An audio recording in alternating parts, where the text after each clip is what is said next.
raison de cette guerre. C'est la même raison que pour le Venezuela. Ne croyez pas que Trump veut apporter la démocratie au peuple iranien ou qu'il est inquiet de développement d'armes nucléaires ou je ne sais quoi. Ce n'est pas la vraie raison. La vraie raison, c'est pour le pétrole. Exactement comme au Venezuela, parce que le pétrole iranien représente 10% du pétrole chinois. Donc là, c'est un sacré coup dans le talon d'Achille des Chinois, car ils ont besoin d'énormément d'énergie pour leur industrie et leur consommation. Et donc là, c'est clairement une opération pour déstabiliser la Chine, car comme vous le savez, les Chinois et les Américains sont les deux grands rivaux dans le monde. Ce sont deux mastodontes qui s'affrontent économiquement, et peut-être que dans l'avenir ce ne sera pas que économiquement avec Taïwan. Les États-Unis ne peuvent pas se permettre de perdre Taïwan. C'est un endroit très stratégique pour les semi-conducteurs, comme vous le savez.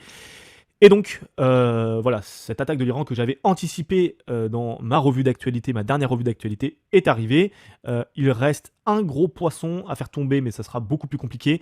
C'est la Russie. Alors, est-ce qu'ils vont réussir ou pas? Ça, c'est une bonne question. Ce sera le sujet de plusieurs vidéos, je pense. On parlera un petit peu de la Russie. Et de dans quel camp ils sont, dans quelle position ils sont, qu'est-ce que les États-Unis pensent d'eux, etc., etc. Ça peut être très intéressant.